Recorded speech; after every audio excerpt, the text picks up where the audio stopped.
पहला क्वेश्चन जो आजकल मैं देख रहा हूँ गूगल पर कि एआई और साइबर सिक्योरिटी एक्सपर्ट की जॉब जा रही है। Is that true? ये एक चेंज है, टाइम है जो शफल हो रहा है, जॉब शफल हो रही हैं, जॉब सेटल होंगी। कि नेटवर्क सिक्योरिटी है क्या? मुझे बिल्कुल लेमैन लैंग्वेज में समझाओ कि एक नॉर्मल आदमी समझ जाए। अगर आप उस पर कोई ऐसा मैकेनिज्म नहीं लगाओगे कि डिजिटली मेरा डेटा सिक्योर रहे, जिसमें कोई भी बाहर से आकर हैकर मेरे डेटा को नहीं चुरा पाए, तो फिर क्या होगा कि कभी भी आपका एक डेटा एक्सपोज हो जाएगा, आपकी वैल्यूएबल चीज़ें इंटरनेट पे चली जाएंगी। तो इंडिया में बैठ के कोई बंदा इंटरनेशनली या ग्लोबली जॉब पा सकता है एआई और साइबर सिक्योरिटी में? एआई वालों को नेटवर्क सिक्योरिटी वालों से क्या खतरा है? एआई वालों को नेटवर्क सिक्योरिटी से खतरा नहीं है, उनको फ़ायदा है। लेकिन आपको क्या लगता है, एजुकेशन जीतती है या स्किल जीतती है? स्किल। सर आप मेरे को कोई भी बिजनेस बता दो, कोई भी किसी भी लाइन का, जो कंप्यूटर नहीं यूज कर रहा, कोई आ रहा है ध्यान में? नहीं। तो आप सोचो कि हर किसी को डाटा की वैल्यू तो है ना, करेक्ट। अगर वो डाटा आपका मेरे पास आ गया तो आपका बिजनेस सारा नहीं तो आधा तो मैं ले ही जाऊंगा। डार्क वेब को अगर एक वर्ड में डिस्क्राइब करना हो तो आप क्या बताओगे? अनफिल्टर्ड। यूजुअली लोग क्या करते हैं ना, अपने लैपटॉप से डार्क वेब को एक्सेस कर लिया। सर आपके डिवाइस की इंफॉर्मेशन चली गई, पहली बात, ठीक हो गया। फिर आपके इंटरनेट की इंफॉर्मेशन, आपका आईपी चला गया। नमस्कार दोस्तों, स्वागत है आपका एक और नए पॉडकास्ट में। तो आज का पॉडकास्ट बहुत ही शानदार और बहुत मजेदार और बहुत ही इंसाइटफुल होने वाला है, क्योंकि एक इकलौते ऐसे पॉडकास्ट में मेरे गेस्ट आपको समझाने वाले हैं साइबर सिक्योरिटी और नेटवर्क सिक्योरिटी। दोनों टॉपिक में बड़ा कंफ्यूजन रहता है, लोगों को लगता है कि साइबर सिक्योरिटी और नेटवर्क सिक्योरिटी एक ही है, लेकिन दोनों बहुत ही अलग अलग टॉपिक हैं और दोनों बहुत ही वास्ट टॉपिक है। और मैं ये गारंटी देता हूं कि ये एक पॉडकास्ट अकेला पूरे डाउट आपके क्लियर कर देगा कि मुझे नेटवर्क सिक्योरिटी में जाना है या साइबर सिक्योरिटी में जाना है, कि इसमें मुझे अपना करियर बनाना है और कैसे आप ये स्किल्स को सीख के अपनी स्किल्स को एनहांस करके किसी अच्छी कंपनी में बड़ा पैकेज ले सकते हो, आप स्किल हो सकते हो या एज ए फ्रीलांस भी काम कर सकते हो, एज यू विश। तो मैं सभी से रिक्वेस्ट करूंगा, प्लीज ये एक कंप्लीट पॉडकास्ट देखना, क्योंकि साइबर सिक्योरिटी एक्सपर्ट आज मेरे सामने बैठे हुए हर्षदीप सर, जिनकी बुक भी आई हुई है, आपको डिस्क्रिप्शन में उसका लिंक मिल जाएगा, स्क्रीन पर भी आपको दिख रही होगी। और पंकज सर मेरे साथ सामने बैठे हुए हैं, जो कि नेटवर्क सिक्योरिटी एक्सपर्ट है। पंकज सर नमस्कार। नमस्कार सर। बढ़िया सर, बढ़िया, थैंक यू। तो ये एक पॉडकास्ट अकेला ऐसा होने वाला है जो आपके सारे मिथ और सारे डाउट क्लियर कर देगा, क्योंकि हर्षदीप सर ऑलरेडी लगभग 15,000 प्लस लोगों को सिखा चुके हैं एआई और साइबर सिक्योरिटी के बारे में, और पंकज सर तो सालों से एक्सपीरियंस ले ही रहे हैं इस चीज का, नेटवर्क सिक्योरिटी का। तो सर आप दोनों का सबसे पहले तो स्वागत करता हूँ। Thank you Dhruv ji, thank you Dhruv ji, thank you so much. Harshdeep sir, मैं आपसे शुरू करना चाहूंगा कि लोगों का एक कंफ्यूजन रहता है कि एआई और साइबर सिक्योरिटी, अगर ये उन्होंने ऑप्ट कर लिया तो उनको ऐसा लगता है कि लोग, पहला क्वेश्चन जो आजकल मैं देख रहा हूँ गूगल पर कि एआई और साइबर सिक्योरिटी एक्सपर्ट की जॉब जा रही है। Is that true? नहीं सर, देखो इसमें मैं बोलूंगा कि ये एक चेंज है, टाइम है जो शफल हो रहा है, जॉब शफल हो रही हैं, जॉब सेटल होंगी। ये सेम टाइम है जब कंप्यूटर या आईटी आया था। जब आईटी आया था तो लोगों के बहुत सारे काम बंद हुए थे ना, कुछ लोग एसटीडी चला रहे थे या कुछ लोग टाइपिंग कर रहे थे, तो कंप्यूटर आ गया तो वो शफल हो गया। बट आप सोचो कि आईटी आने के बाद अब आईटी में हर तीसरा बंदा आपको मिल जाएगा। तो सेम अभी वही टाइम है एआई में, मे बी लोगों की अभी जॉब जा रही है, बिकॉज नई जॉब्स क्रिएट हो रही हैं। आप यकीन मानो, जैसे आईटी ने बहुत एक बड़ा इंडस्ट्री पैदा कर दिया और हर बंदा उसी से पैसा कमा रहा है मेरे हिसाब से कहीं ना कहीं, तो एआई भी वैसा ही है। तो एआई जॉब ले नहीं रहा, एआई जॉब अभी के लिए सेटल कर रहा है, जो हमें लग रहा है कि जॉब जा रही है, बट बहुत सारी जॉब्स क्रिएट होने वाली है। ऑल्दो ये पॉडकास्ट हम इसीलिए रख रहे हैं कि आपको पंकज सर या हर्षदीप सर कैसे मदद कर सकते हैं कि आप इनसे साइबर सिक्योरिटी, नेटवर्क सिक्योरिटी या एआई कोई भी स्किल सीख कर अपनी स्किल्स को एनहांस करके आप फ्रीलांसिंग या जॉब पा सकते हो। मेरा पहला क्वेश्चन यही था कि जॉब जा रही है, लेकिन जॉब जा नहीं रही है, एक्चुअली नई जॉब क्रिएट हो रही है। अब लोग कहेंगे कि फोन आ गए तो एसटीडी वालों की जॉब चली गई, ठीक है, मेल आ गई तो पोस्ट ऑफिस वालों की जॉब कम हो गई। तो ऑब्वियसली कोई नई टेक्नोलॉजी आती है तो पुरानी जो जॉब है वो चली जाती है। जैसे अभी आप ये यूट्यूब पे वीडियो देख रहे हो सकता है आप इंस्टाग्राम पर या फेसबुक पर देख रहे होगे, तो पहले लोग टीवी पर देखते थे, अब लोग फोन में देखते हैं। तो जो टीवी मैन्युफैक्चरर थे उनका प्रोडक्शन कम हो गया, वो मोबाइल में शिफ्ट हो गए, उस टेक्नोलॉजी की तरफ आ गए। तो जैसे energy neither create not destroy, ऐसी जो जॉब है वो ना तो डिस्ट्रॉय हो सकती ना क्रिएट हो सकती, शफल होती रहती है चीजें। तो प्लीज ये पॉडकास्ट अभी से लाइक कर देना। जो जो आपके कमेंट्स हैं कि आप पंकज सर से या हर्षदीप सर से कोई भी क्वेश्चन पूछना चाहते हो रिगार्डिंग द नेटवर्क सिक्योरिटी और साइबर सिक्योरिटी और एआई, तो आप अभी से कमेंट सेक्शन में आ जाना फटाफट, और पॉडकास्ट देखते देखते अपने सवाल टाइप करते रहना। तो हम शुरू कर रहे हैं पंकज सर कि नेटवर्क सिक्योरिटी है क्या, आप मुझे बिल्कुल लेमैन लैंग्वेज में समझाओ कि एक नॉर्मल आदमी समझ रहे। थैंक यू ध्रुव जी। सो सबसे पहले कि अगर हम बात करते हैं नेटवर्क सिक्योरिटी, इसमें दो चीजें हैं, एक है नेटवर्क, दूसरा है सिक्योरिटी, एंड तीसरी है साइबर सिक्योरिटी। तो हर्ष जी ने साइबर सिक्योरिटी के बारे में बताया और भी डिटेल में बताएंगे, but I will focus more about the network security. So network क्या होता है? नेटवर्क इज लाइक कि हमारे घर में डेस्कटॉप है, कंप्यूटर है, लैपटॉप है, ऑफिसेस में हमारा कंप्यूटर है, डेस्कटॉप है, लैपटॉप है, सर्वर्स लगे हुए हैं। So these devices basically communicate to each other, आपस में बात करती हैं। तो कोई बात नहीं, आपस में अगर इंटरनल हाउस के अंदर, ऑफिस के अंदर बात करते हैं तो सब कुछ सिक्योर है, क्योंकि उसका एक्सेस कहीं नहीं है, आप खुद उसको मैनेज कर रहे हो, खुद डेटा आप हैंडल कर रहे हो, उस पर कम्युनिकेशन कर रहे हो। लेकिन जैसे ही वो डिवाइसेस इंटरनेट से कनेक्ट होती हैं तो होता क्या है कि आपकी इंफॉर्मेशन अब पब्लिकली एक्सपोज होने लगता है, कि आपकी डेटा इंटरनेट पे जाने लगता है। तो कोई भी बाहर से बैठा हुआ बंदा आपके इंटरनल सर्वर को एक्सेस कर सकता है, आपके कंप्यूटर को एक्सेस कर सकता है। तो होगा क्या कि अगर आप उस पर सिक्योरिटी नहीं इन्फोर्स करोगे, अगर आप उस पर कोई ऐसा मैकेनिज्म नहीं लगाओगे कि डिजिटली मेरा डेटा सिक्योर रहे, जिसमें कोई भी बाहर से आकर हैकर मेरे डेटा को नहीं चुरा पाए, तो फिर क्या होगा कि कभी भी आपका एक डेटा एक्सपोज हो जाएगा, आपकी वैल्यूएबल चीजें इंटरनेट पे चली जाएंगे। तो उसको प्रोटेक्ट करने के लिए हमें टर्म यूज है नेटवर्क सिक्योरिटी, मीन्स नेटवर्क को सिक्योर करने के लिए नेटवर्क सिक्योरिटी का इन्वेंशन हुआ। तो इसको मेंटेन करने के लिए हमारे पास क्या होता है कि राउटर होते हैं, स्विच होते हैं, जो नेटवर्क को बिल्ड करते हैं, सर्वर होता है नेटवर्क को बिल्ड करता है। लेकिन सिक्योरिटी जो डिवाइस होती है, पॉलो अल्टो फायरवॉल हो गई, चेक पॉइंट फायरवॉल हो गई, फोर्टिगेट फायरवॉल हो गई, ये फायरवॉल आकर उन आपकी नेटवर्क को सिक्योर कर दिया। That is a network security in short. तो अगर मैं बात करूं आज के पॉडकास्ट की, तो एक तरफ मेरे सामने बैठे हैं हार्डवेयर की ज्ञाता और दूसरी तरफ बैठे हैं सॉफ्टवेयर। क्या मैं ये करेक्ट कह रहा हूं सर? सर सॉफ्टवेयर एक पार्ट है। सही, अगर मैं साइबर सिक्योरिटी बोलूं तो साइबर सिक्योरिटी एक पूरी अम्ब्रेला है, उसमें पूरा आईटी आ गया आपका। और जब मैं आईटी बोलूं तो सॉफ्टवेयर भी आईटी का पार्ट है जी, नेटवर्क भी आईटी का पार्ट है, हार्डवेयर भी आईटी का पार्ट है। तो साइबर सिक्योरिटी एक अम्ब्रेला है जिसमें ये सारी चीजें आ जाती हैं। ओके। और भी इजी तरीके से समझाऊं मैं आपको, आप ये मानो कि जब आपकी आईटी चल रही है ना, तब आपकी कंपनी चल रही है। नेटवर्क एक बहुत तगड़ा बैकबोन है किसी भी टेक्नोलॉजी का। अगर आपके फोन में इंटरनेट चला जाए तो आपका फोन स्मार्ट रहेगा ही नहीं। Very true. करेक्ट। तो इंटरनेट नेटवर्क ये एक बैकबोन है किसी भी टेक्नोलॉजी का। अब ये नेटवर्क, ये पूरा आईटी सिस्टम चलता रहे, कुछ भी हो जाए, कोई एक डिवाइस फेल हो गया, किसी ने पावर निकाल दी, या कोई साइबर अटैक हो गया, मेरे प्रोडक्शन को, मेरे आईटी एनवायरनमेंट को कंटिन्यूटी मिलती रहे, वही है साइबर सिक्योरिटी। ओके। मतलब कुछ भी हो जाए, किसी भी सिचुएशन में मेरा आईटी नहीं रुकना चाहिए। That's the cyber security. तो आज के टाइम में अगर किसी को करियर बनाना है एआई में या साइबर सिक्योरिटी में, तो वो क्या कर सकता है? स्टार्टिंग से हाँ, सर्टिफिकेशंस, सर्टिफिकेशन, लिंक्डइन ब्रांडिंग और नेटवर्क, ये तीन चीजें आपको चाहिए ही चाहिए। सही, मैं बोलूंगा जब आप एक किसी भी करियर में, स्पेशली आईटी में जब आप जा रहे हो, तो आप एक प्रोडक्ट हो, तो आप अपने आप को बेचने के लिए जा रहे हो। एज ए कंपनी अगर मैं किसी को हायर करूंगा तो मैं मेरे फायदे के लिए उसको हायर करूंगा, राइट।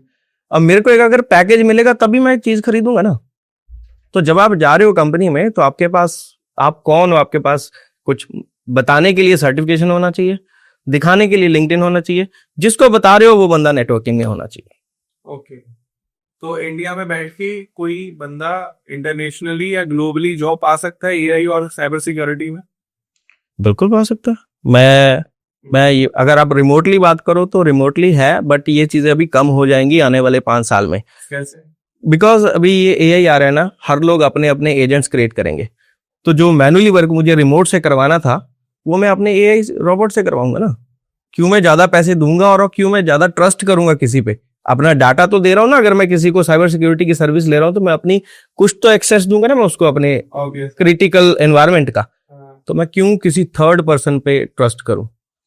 तो मेरा वो काम मेरा एजेंट करेगा, अभी के लिए है, आगे भी रहेगा, बट ये कम हो जाएगा रिमोट वाला, और बाकी तो चलते रहेगा एज ए कंपनी, तो चलते रहेगा। हर बंदा आने वाले टाइम में अपना ये एजेंट रेट करने वाला है। जैसे आपके पास एक ईमेल आईडी, एक टाइम आया था कि आपके पास ईमेल आईडी होनी ही चाहिए, और आज है भी, बिना ईमेल आईडी के आप कुछ भी नहीं कर सकते। Very true. वैसे ही आपके पास एआई एजेंट होने वाले हैं। आप एजेंट है?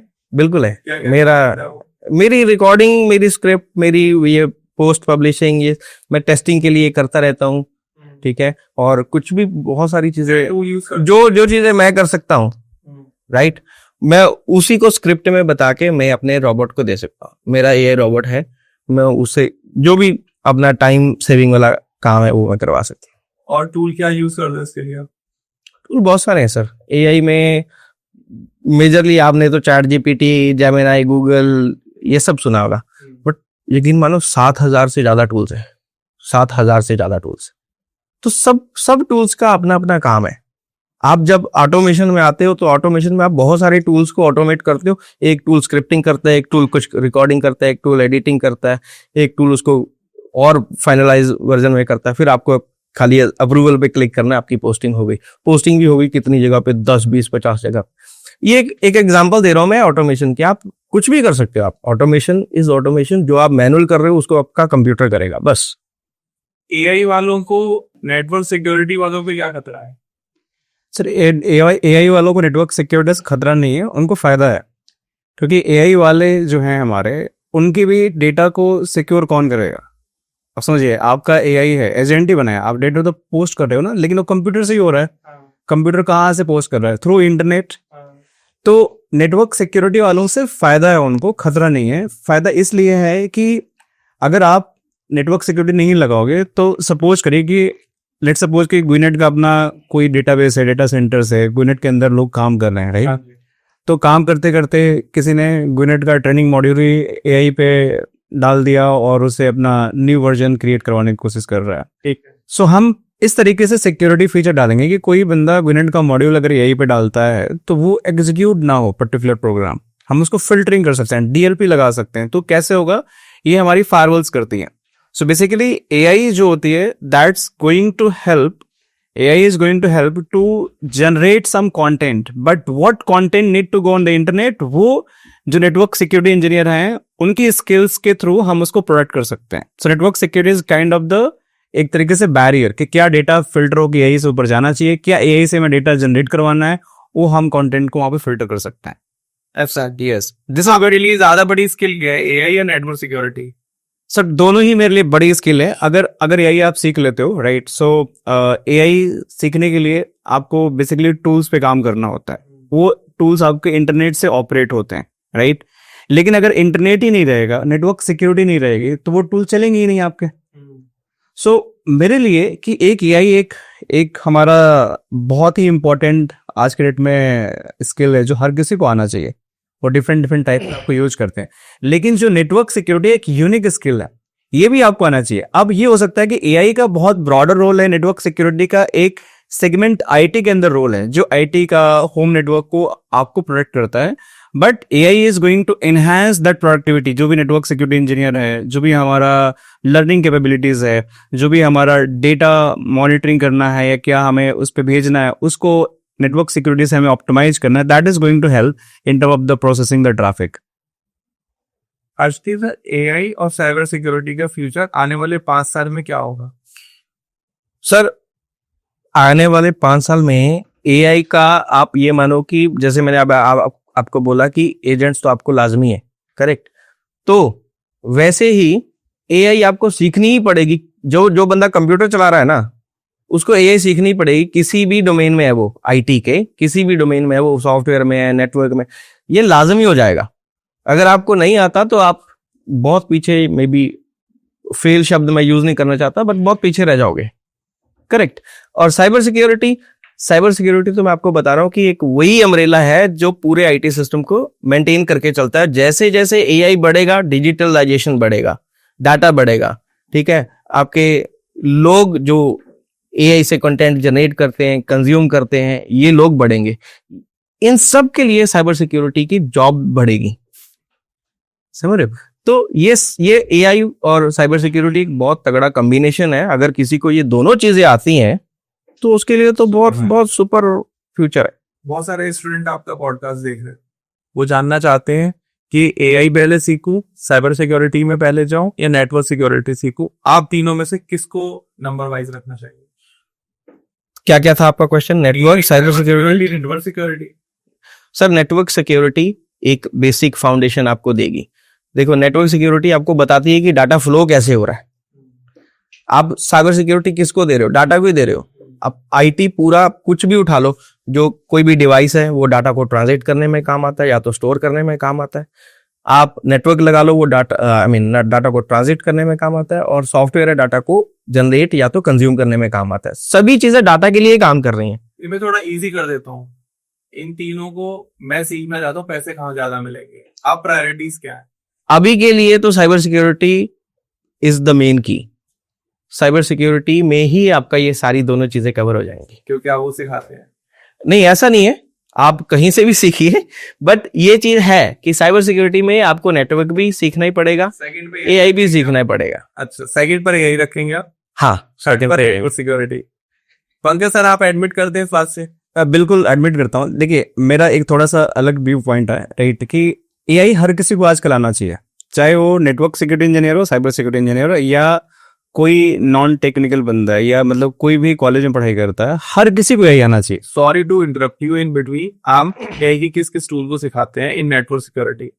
सर एक्चुअली क्या होता है कि हमारा नेटवर्क सिक्योरिटी के अंदर एआई टूल जो होता है, that's based on the cloud base. ठीक है, जैसे हमारी फायरवॉल्स होती हैं, हमारे राउटर स्विचेज होते हैं, तो they are going to be operate by the AI.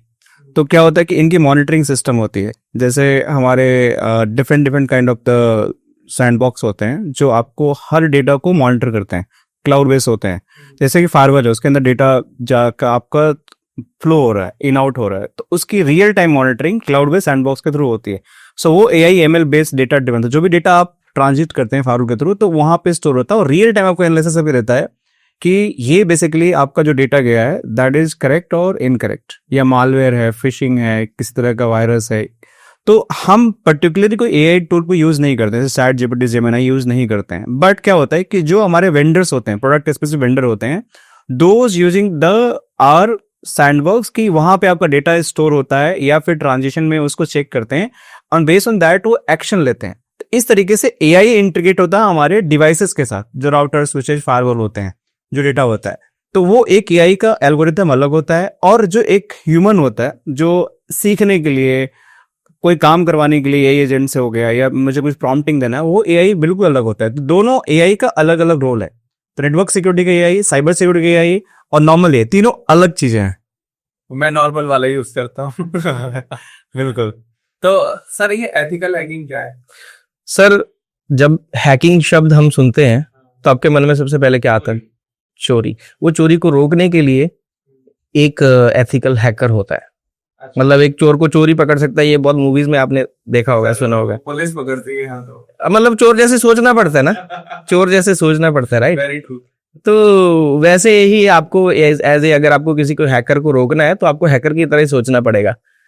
तो वही एथिकल हैकर, एथिकल मतलब जो एथिक्स में रह के काम करे, जो good for the good reason अपनी टेक्नोलॉजी को यूज करे। क्या कोई एथिकल हैकिंग और एआई एक साथ सीख सकता है? बिल्कुल सीख सकता है, और ये तो अब जरूरी है। एआई तो आपको सीखनी ही सीखनी है। साइबर सिक्योरिटी में तो ये आ गई, अभी बाकी डोमेन में भी आ गई है, ठीक है। स्लोली और भी ज्यादा दिखेगी आपको मार्केट में।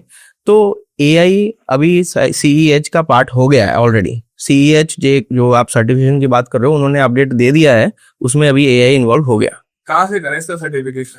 सर बहुत सारे लोग हैं, बट एक ही चीज मैं बोलूंगा, जो एक्सपीरियंस ट्रेनर है, जो सर्टिफाइड है, सर्टिफाइड में भी जो एक्रीडेटेड है, आप उससे कीजिए। कहाँ से एग्रीगेटेड है? एपीएमजी या बहुत सारी ऑर्गेनाइजेशंस, बेसिकली एपीएमजी एक ऑर्गेनाइजेशन है जिससे मैं एक्रीडेटेड हूँ, और भी बहुत सारी, इसाका है, इसाका से मैं एक्रीडेटेड हूँ। तो ऐसी बहुत सारी बॉडीज हैं जिससे आप एक्रीडेटेड हो सकते हो, जिनका एक नाम है। आप उससे ट्रेनिंग कीजिए। आने वाले टाइम पे जॉब ज्यादा होंगी फुल टाइम या फ्रीलांसिंग, और इसका ज्यादा कल्चर आएगा? फ्रीलांसिंग जॉब या किसका? मतलब फ्रीलांसिंग का ज्यादा कल्चर आएगा या जॉब का ज्यादा, जो फुल टाइम एक जॉब? दोनों का आएगा, बट अभी के लिए लोग ना फ्रीलांसिंग में बहुत सारे ऑप्शंस आ गए आपके पास, राइट? फ्रीलांसिंग में आपके पास बहुत सारे ऑप्शंस आ गए हैं, आप अपना भी काम कर सकते हो एज ए फ्रीलांसिंग में, तो राइट। तो दोनों में बहुत बड़ा ऑप्शन आएगा, आप दोनों काम भी एक साथ कर सकते हो। आपने देखा होगा अंदर सर, इंडिया में आए दिन स्कैम होते हैं, जियो के सिस्टम नेटवर्क हैक हो जाते हैं, बैंक अकाउंट हैक हो जाते हैं, यूपीआई हैक हो जाती है, मोबाइल फोन हैक हो जाते हैं।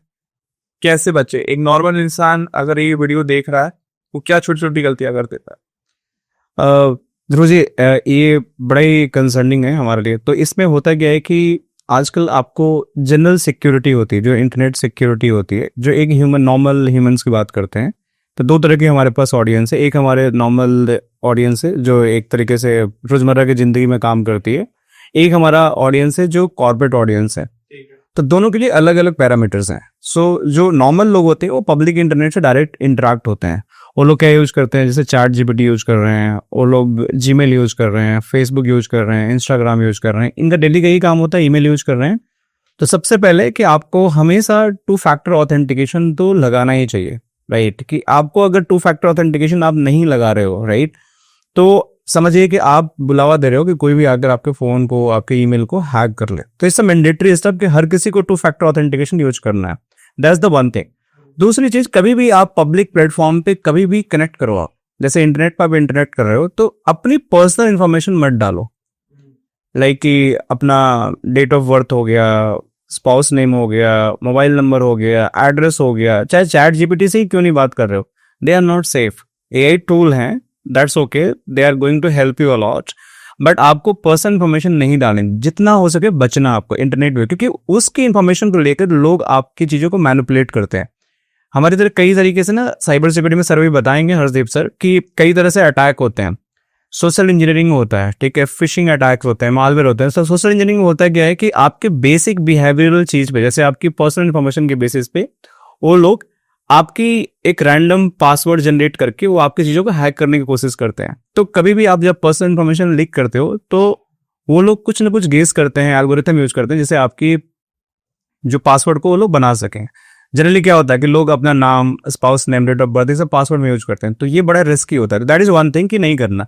तो ये एक नॉर्मल जो भी ह्यूमन हो गया इसको नहीं करना। दूसरा, जो कॉर्पोरेट होते हैं उनकी सिक्योरिटी लेवल अलग होती है। उनकी सिक्योरिटी इस तरह की होती है कि उनका डेटाबेस होता है, सर्वर्स होते हैं, डेटा सेंटर होते हैं। तो वहां पे आपको मल्टीपल टाइप की सिक्योरिटी, एक तो हो गया आपके लैपटॉप डेस्कटॉप के अंदर आप जाओगे, एक पर्टिकुलर नेटवर्क में कनेक्ट होगे तो भी आपका आगे लैन का एक्सेस मिलेगा, मतलब आपका लोकल एरिया नेटवर्क का एक्सेस मिलेगा, आप डेटा सेंटर को एक्सेस कर पाओगे। उसके साथ ही साथ जो भी ट्रांजेक्शन आप कर रहे हो इंटरनेट पे, वो हर एक ट्रांजेक्शन पे कंपनी आपकी नजर रखती है। आपने फेसबुक खोला कंपनी डॉक में बैठकर, तो कंपनी डिसाइड करेगी कि आप फेसबुक ओपन कर पाओगे कि नहीं कर पाओगे। आपकी यूआरएल, अगर फेसबुक ओपन भी कर लिया आपने, तो कंपनी डिसाइड करेगी आप फेसबुक के अंदर वीडियो प्ले कर सकते हो कि नहीं कर सकते हो। इस लेवल की सिक्योरिटी है। आप चैट कर सकते हो कि नहीं कर सकते हो, ये भी उसका नेटवर्क सिक्योरिटी का पार्ट होता है।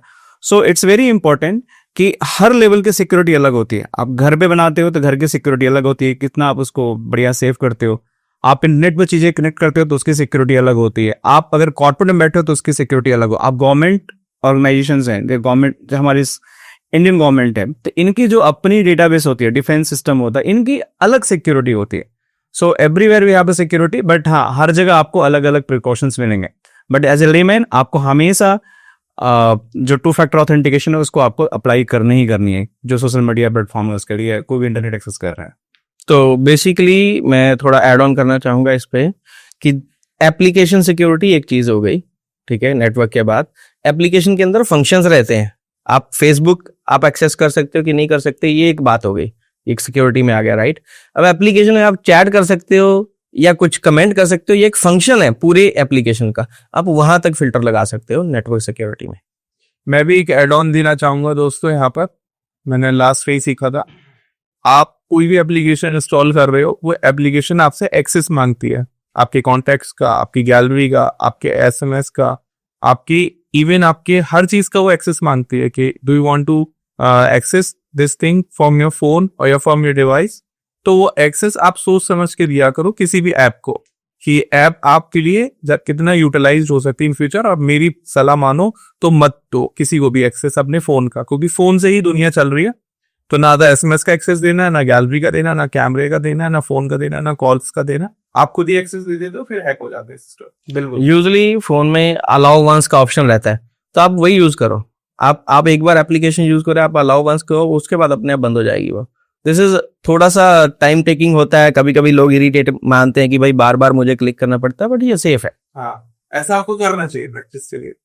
तो हर्षजीत, मूवीज में मैंने देखा है कि हैकर कहता है फोन पर कि अगर 1 मिनट होगा तो 10,000 तेरे अकाउंट से कट जाएंगे, अगले 1 और मिनट बात करेगा तो ले 20,000 कट गए। आपने साउथ की ऐसी मूवीज देखी भी होंगी। क्या प्रैक्टिकली ऐसा हो जाता है? सर पॉसिबल है आपका। जब आप मानो, एक सिंपल एग्जांपल मैं देता हूं आपको, कि आप किसी एप्लीकेशन को एक्सेस देते हो कि मेरे अकाउंट से पैसा काट ले अपने आप। फॉर एग्जांपल सिप बात कर रहे हो, फॉर एग्जांपल किसी EMI की बात कर रहे हो, या बहुत सारी ऐसी। तो यहाँ पे आपके अकाउंट का एक्सेस है किसी के पास, उसको जस्ट एक या तो ऑटोमेशन लगाना है कि भाई आपकी EMI 10 तारीख को इतने बजे कटेगी। ऑटोमेशन पे कट रहे हैं ना, आप तो नहीं ना कर रहे उसको। तो ऐसे ही यहाँ पे आपके अकाउंट का एक्सेस है उसके पास, उसको जस्ट एक बटन दबाना या तो ऑटोमेशन करना है, हर 10 सेकंड में आपका इतना अमाउंट उड़ेगा। पॉसिबल है, आप प्रैक्टिकली कर सकते हो इसको? कर सकते हैं, बट ये एथिकल तो डेफिनेटली नहीं है। It's totally unethical. हाँ, लेकिन मुझे ऐसा लगता है ECS या जो पेमेंट ऑटोमेटिक कटती है, इसके लिए NPCI गवर्नमेंट बॉडी अथॉरिटी है जिसके थ्रू ECS कटती है, तो लोग वो हर कोई एक्सेस नहीं ले सकता। सर परमिशन देखो, सबसे पहले ना आप ही मुझे परमिशन दोगे, मैं ऐसे नहीं ले सकता आपके अकाउंट से पैसे, मैं ऐसे नहीं निकाल सकता। मुझे सबसे पहले तो आपको ट्रिक करना पड़ेगा, कोई आपसे एक्शन करवाना पड़ेगा जिसको आप एक्सेप्ट करोगे, उसके बाद मैं ऑथराइज हूं, क्योंकि आपने तो अलाउ किया ना मेरे को। मैं ऐसे नहीं ले सकता, बट जब आप मुझे अलाउ करोगे तब मैं ले सकता हूँ। अभी आपने सुना होगा कि एक बहुत बड़ी कंपनी है CoinDCX, क्रिप्टो करेंसी की कंपनी है, उसका सर्वर हैक हो गया और लोगों के अकाउंट से बिटकॉइन एंड बहुत सारी क्रिप्टो करेंसी हैक हो गई। तो क्या रीजन रहा होगा? देखो, सिक्योरिटी में ना कभी भी आप कोई भी प्रोडक्ट उठा लो, या तो आप किसी भी एक्सपर्ट से बात कर लो, 100% गारंटी या 100% सिक्योरिटी कोई नहीं बोलेगा। There is something residual risk हमेशा रहता है। आप माइक्रोसॉफ्ट, गूगल, ये इतनी बड़ी कंपनी, इतना बड़ा बजट है इनका सिक्योरिटी के लिए, इनमें भी तो होते हैं ना, ग्लिचेस होते हैं ना, डाटा लीक होता है, ठीक है, कुछ तो होता है। मतलब कहने का ये है कि ये एक ऐसी डोमेन है जहां पे एक चोर है जो हर दिन नया रास्ता ट्राई कर रहा है। हम इस तरफ बैठ के, या तो वो रास्ता पॉसिबल है हम पहले बंद कर देंगे, या तो वो रास्ता एक बार क्रॉस हो गया हम दूसरी बार वो ना हो वो बंद कर देंगे। करेक्ट? तो ये एक डॉग कैट फाइट है, वो चलती रहेगी। आपको मैं अगर एक कुछ बताना चाहूं कि ये साइबर अटैक्स अभी बढ़ेंगे। AI आने के बाद हम सिक्योरिटी तो डेफिनेटली बढ़ा रहे हैं, लेकिन लोगों के लिए इजी हो गया स्क्रिप्टिंग करना, हैकिंग टूल्स को यूज करना। बहुत सारे टूल्स हैं जो स्पेशली हैकिंग के लिए यूज होते हैं। अब मानो आपको तो कोडिंग नहीं आती फॉर एग्जांपल, राइट? तो अगर आपको कोई टूल बनाना है, स्पाईवेयर फॉर एग्जांपल बनाना है, तो आप तो बोलोगे कि भाई पता नहीं मार्केट से कहाँ मिलेगा, मेरे को तो नहीं आता बनाना। लेकिन अभी AI को आप बोलोगे ना, ChatGPT तो डेफिनेटली नहीं बना के देगा।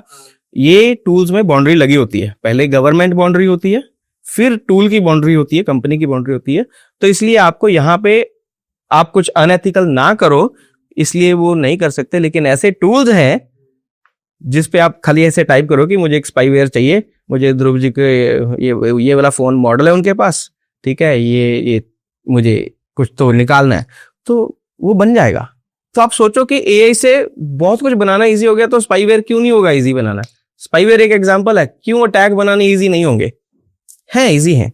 तो ये जैसे जैसे मार्केट में आता जाएगा, AI को लोग समझने लगेंगे, अच्छे हाथों में भी जाएगा, बुरे हाथों में भी जाएगा, तो बुरे लोग बुरा यूज करेंगे। जैसे आजकल पंकज सर आपसे भी सवाल है और हर्षदीप सर आपसे भी, अगर हम थोड़ी इंडिया की बात करें तो यहाँ पे जो ऑडियंस है, जो यहाँ के बच्चे हैं, वो सब ज्यादातर हिंदी मीडियम वाले होते हैं, जिनको ये पता है कि भाई मैंने ग्रेजुएशन कर ली है, BA BSc BCom सोई एक स्ट्रीम से, और कोई बीटेक नहीं कर पाता है अभी भी। अब वो इस फील्ड में आना चाहता है, आपकी फील्ड नेटवर्क सिक्योरिटी में या साइबर सिक्योरिटी में, डरते डरते घबराते घबराते आपसे कांटेक्ट कर रहा है।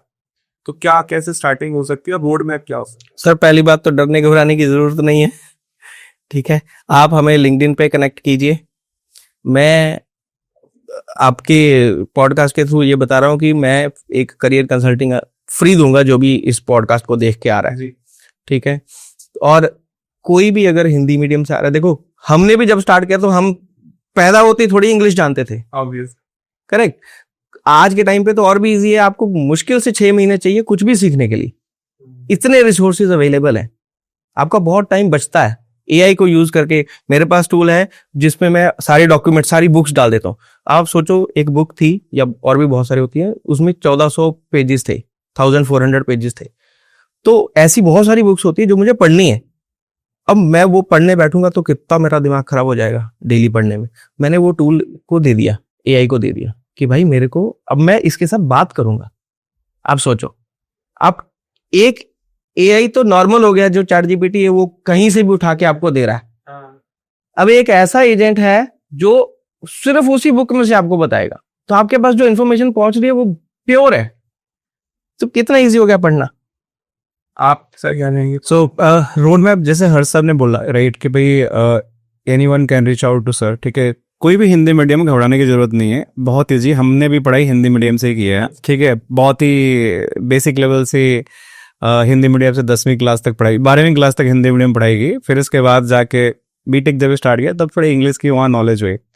तो घबराने की जरूरत नहीं है, आप किसी भी फील्ड से आते हैं। देखो एक क्लियर रोड मैप ये है कि साइबर सिक्योरिटी सीखना है, नेटवर्क सिक्योरिटी सीखना है।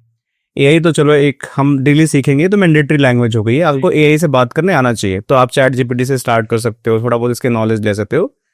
बट स्पेशली अगर नेटवर्क सिक्योरिटी, साइबर सिक्योरिटी में जाना, तो इसका रोड मैप ये है कि आपको एक बेसिक फंडामेंटल ऑफ नेटवर्किंग सीखना पड़ेगा, जो एक CCNA का कोर्स है हमारा। जब CCNA आप करते हैं, इसके साथ आपको स्पेशली अगर साइबर सिक्योरिटी में जाना चाहते हैं तो लाइनेक्स भी आपको थोड़ा बहुत आने चाहिए, क्योंकि उसमें ना लाइनेक्स का टूल यूज होते हैं साइबर सिक्योरिटी में। सर भी बताएंगे हर्षदीप सर इसके बारे में डिटेल में, कौन कौन से टूल होते हैं, कैसे यूज होते हैं। तो CCNA लाइनेक्स हो गया, तो ये दोनों चीजें सीखते हैं तो बेसिक नेटवर्किंग और बेसिक जो आपका ऑपरेटिंग सिस्टम का जो फंडामेंटल ये क्लियर हो जाते हैं। इसके बाद आपके पास 2 ऑप्शन होते हैं कि आपको नेटवर्क सिक्योरिटी में जाना है या साइबर सिक्योरिटी में जाना है।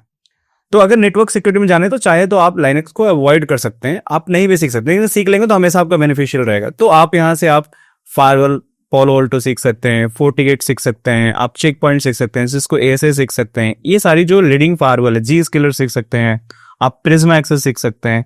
दे are the like very high skills demand in the market की जो जितनी फायरवॉल टेक्नोलॉजी, तो एक कंप्लीट नेटवर्क सिक्योरिटी इंजीनियर बन जाएंगे।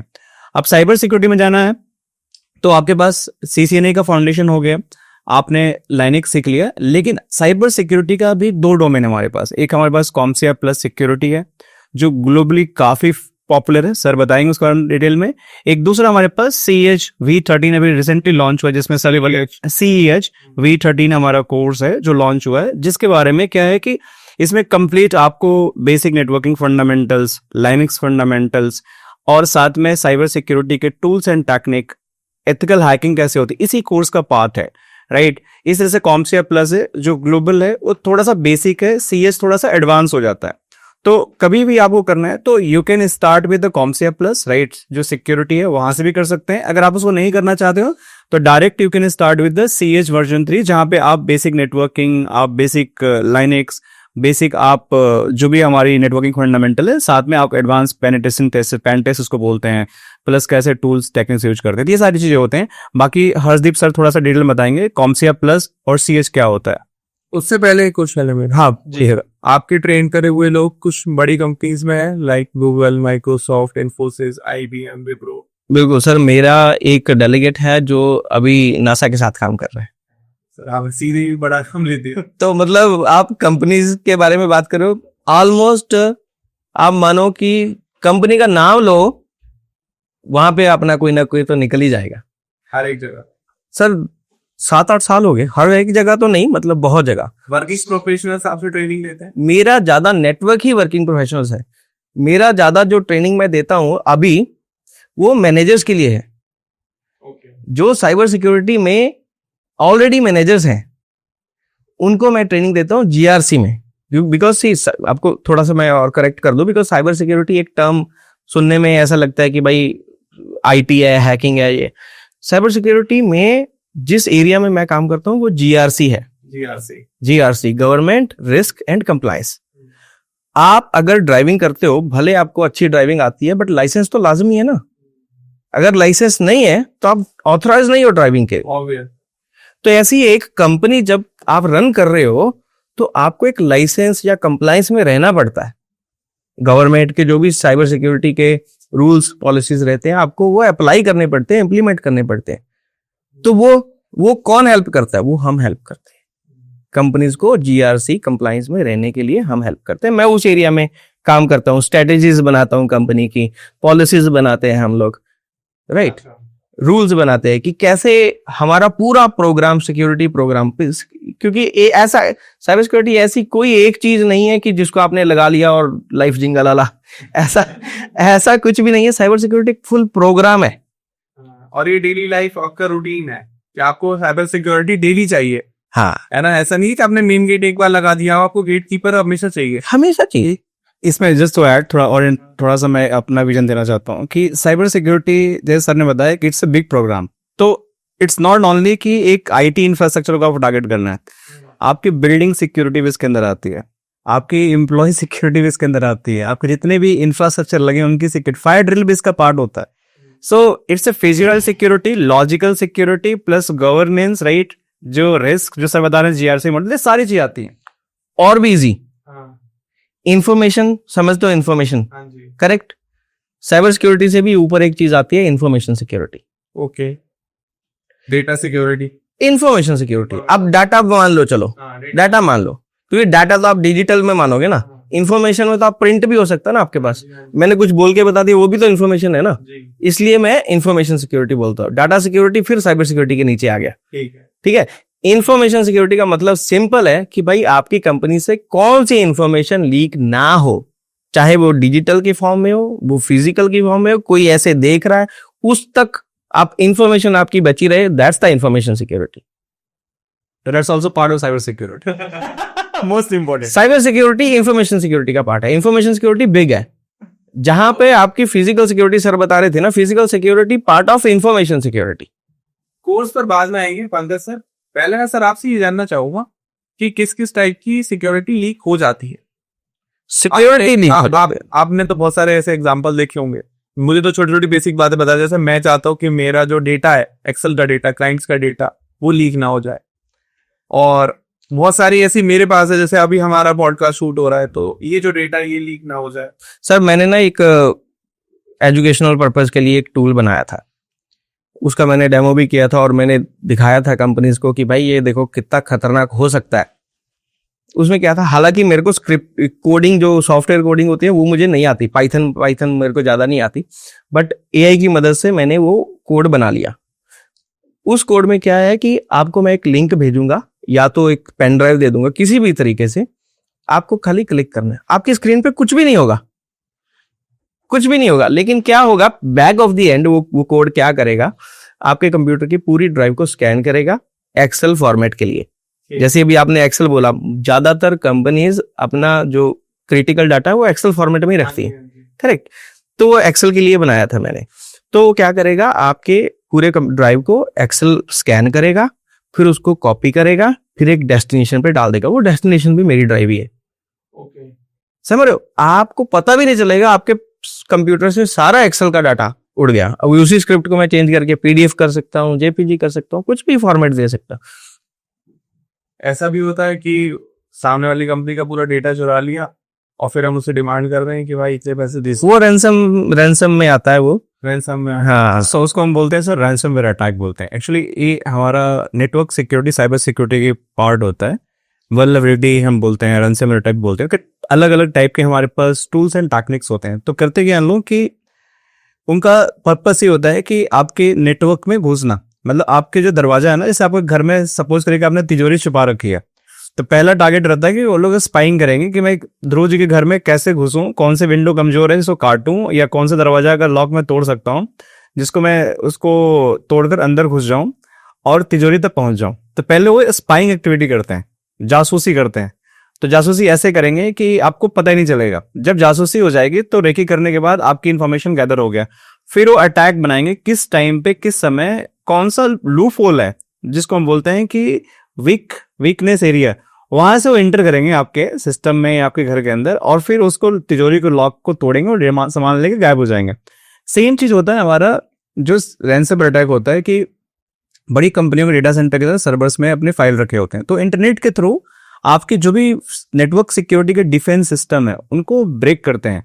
ब्रेक करने का टूल्स एंड टेक्निक होता है, और जो हैकर होते हैं उनको पता होता है कैसे करना है।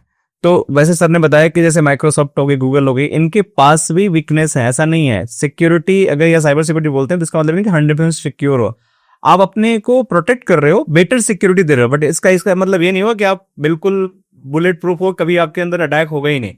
तो बुलेट प्रूफ गाड़ी भी उड़ जाती है सर।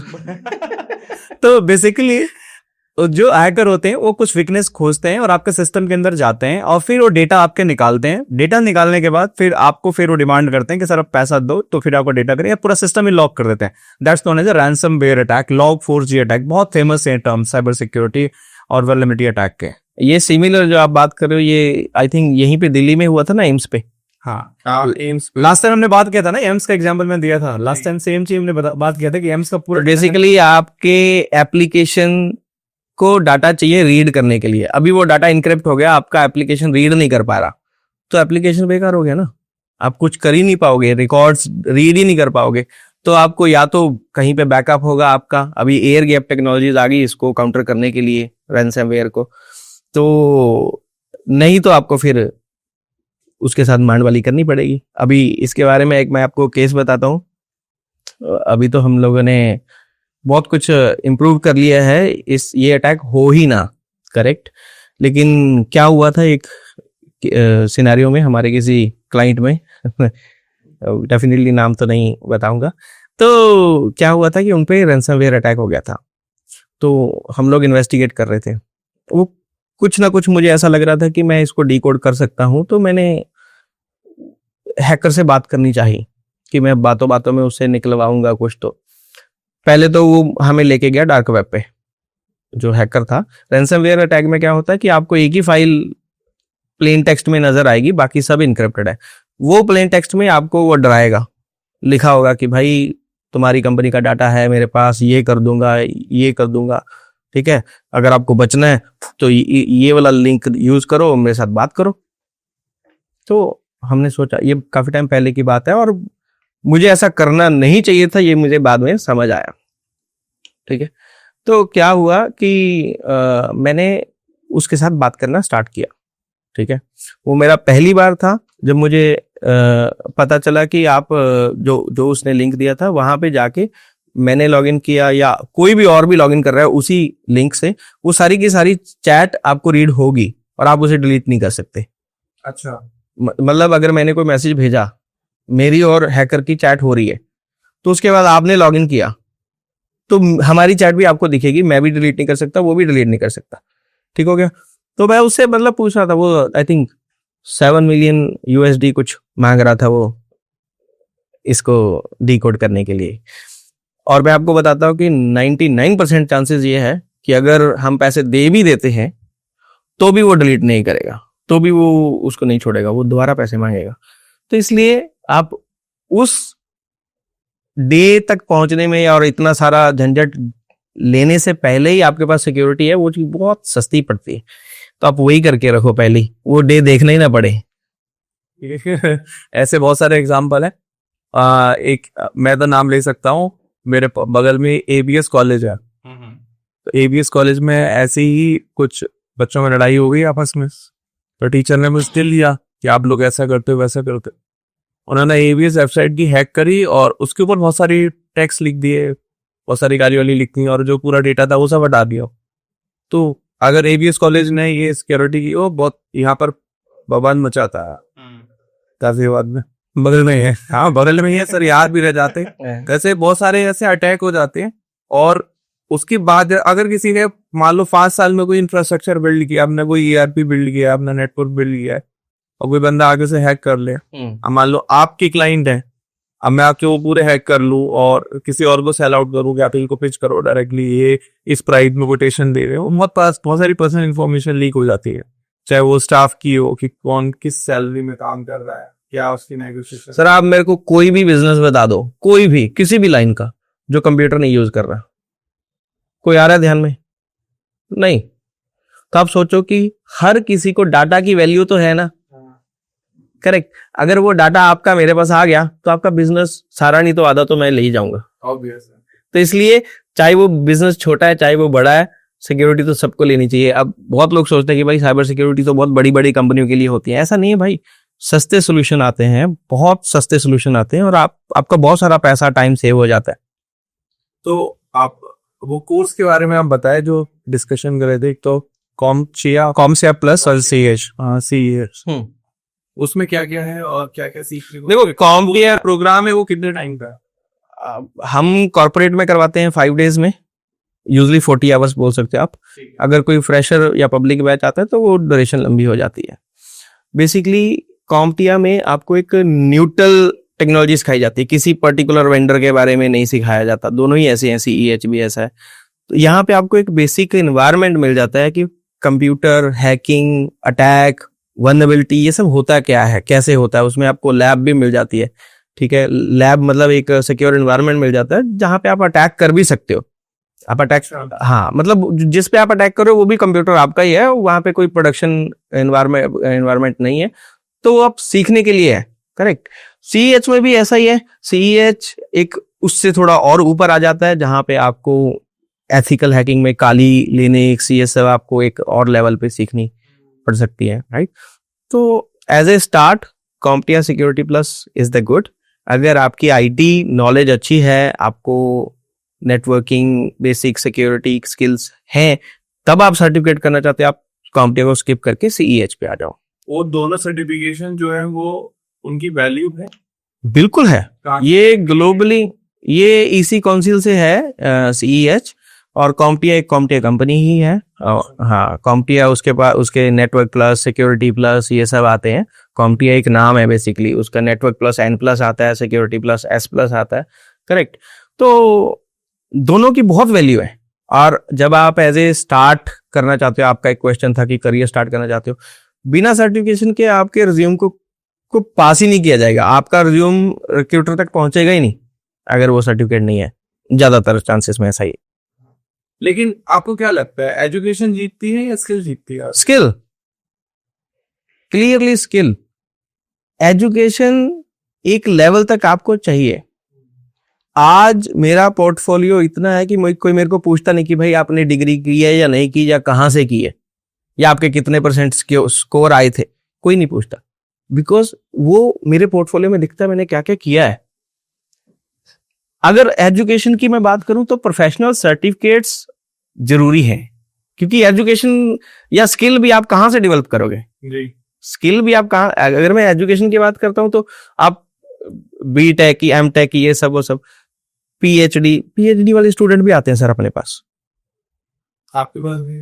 बिल्कुल सर, सारे टाइप के स्टूडेंट आते हैं। आपका BTech, M.Tech, PhD। एक्चुअली क्या है कि सर आप कॉलेज में जब जाते हैं, जब पर्टिकुलर कोई रिसर्च करते हैं, राइट, तो आजकल PhD कोई भी कर सकता है, मैं उनकी पूरी रिस्पेक्ट करता हूँ। लेकिन PhD करने को क्या हमारे पास हाई स्किल जॉब अवेलेबल है? That's a question. अब वो क्यों पड़ती है अलग से सर्टिफिकेशन करने की? कॉलेज भी नहीं सिखाते? नहीं सिखाते हैं सर। कॉलेज की जो पढ़ाई है आपकी, वो कॉलेज की पढ़ाई आपकी बुक से और लिमिटेड जो ट्रेडिशनल वे है उस पे लिमिट है। कॉलेज वाले आपको क्यों नहीं हायर करते कि चलो ठीक है आप हमारे नहीं आके सिखाओ, एक अलग से पार्ट प्रोग्राम या कुछ? बिल्कुल सर, सारे कॉलेज आजकल आप देखेंगे जो कॉलेज हमारे लॉन्च हो रहे हैं, अगर आप अभी के सिलेबस देखेंगे, अभी जस्ट मेरे एक फ्रेंड है, उनके बेटे का मैंने एडमिशन करवाया। सो कॉलेज के अंदर साइबर सिक्योरिटी प्रोग्राम है, AI/ML प्रोग्राम है सर, नेटवर्किंग प्रोग्राम है, right. So now it's coming in the college. पहले ये नहीं होता था, लेकिन अभी सारे कॉलेज को पता चल गया कि these are the future skills. आपको करना ही पड़ेगा, अगर आप नहीं करोगे तो आप सस्टेन नहीं कर सकते हो। तो जो स्मार्ट मूव लेने वाले लोग हैं, थोड़ी कॉस्टली पड़ रही है इनकी सेमेस्टर की फीस, तो वो AI/ML पे जा रहे हैं। साइबर सिक्योरिटी एक प्रॉपर डोमेन हो गया है इंजीनियरिंग का, पहले नहीं था। पहले क्या, इलेक्ट्रॉनिक्स कम्युनिकेशन था, कंप्यूटर साइंस था, IT था, लेकिन IT के अंदर, कंप्यूटर साइंस के अंदर साइबर सिक्योरिटी, आपका ये AI/ML पूरा प्रोग्राम आ गया। तो एवरी कॉलेज, इवन हमारे साथ बहुत सारे कॉलेज का टाई अप है जहाँ पे हम जाते हैं and we deliver the program कि भाई आपके 3 डे का बूट कैंप कराते हैं साइबर सिक्योरिटी पे, नेटवर्क सिक्योरिटी पे, या फिर फायरवॉल्स पे या नेटवर्किंग पे, तो वो सारे लोग अडॉप्ट कर रहे हैं क्योंकि यही फ्यूचर है। सर मैं एक चीज ऐड ऑन करना चाहूंगा। देखो कॉलेज में अभी ये स्टार्ट हो गया है, बट कुछ कॉलेज तो अच्छा कर रहे हैं, बट बहुत सारे कॉलेज मैंने ऐसे देखे हैं कि अभी वो ना जो पढ़ा रहे हैं, और जब तक बच्चा पढ़ के निकलेगा वो आउटडेटेड होगा, काम नहीं आएगा। आज सिचुएशन क्या है, बहुत लोग रिलेट कर पाएंगे इस चीज से, और आप भी, जब हम कॉलेज से पास आउट होके निकलते हैं ना, तो तब हम सोचते हैं कि अब क्या किया जाए, किस लाइन में जाया जाए। कॉलेज में ये आपको पूरा फ्यूचर रेडी या जॉब रेडी करके नहीं भेजते। ये एक प्रॉब्लम है हमारे एजुकेशन सिस्टम की, जो कि अच्छी होनी चाहिए और धीरे धीरे हो भी रही है। इसके लिए ना एक अल्टरनेटिव लोगों ने कि कंपनियों ने अपनी यूनिवर्सिटी स्टार्ट कर दी बहुत सारी, जैसे डेलॉयट है, डेलॉयट की यूनिवर्सिटी आ गई, अब विप्रो की भी आई थिंक आ गई है, स्कूल कॉलेज।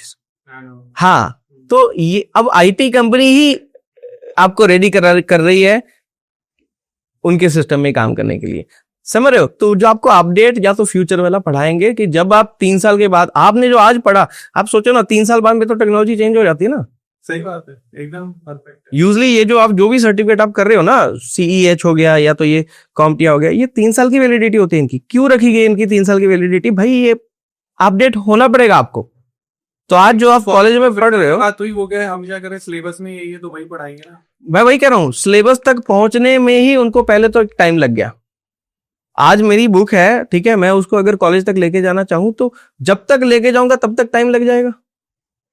अगर मैंने कुछ सिलेबस बनाया, तो अगर कोई BA BCom करके आपके पास आके टेक्नोलॉजी सीखने जाए तो मार्केट में उसकी वैल्यू है। मैं कह रहा हूं कि आप कुछ भी कॉलेज से पढ़ के आ जाओ, आपको एडिशनल सर्टिफिकेट की जरूरत तो पड़ेगी मार्केट में, क्योंकि वही आपका नीश वाली बताइए। हाँ जी, BA BCom वालों के लिए बताइए जो नॉन टेक्निकल बैकग्राउंड से आ रहे हैं। मेरा तो डोमेन टेक्निकल है, तो मैं जब भी हायर करता हूं तो मैं तो देखता हूं कि भाई मेरे इसके पास क्या नॉलेज है।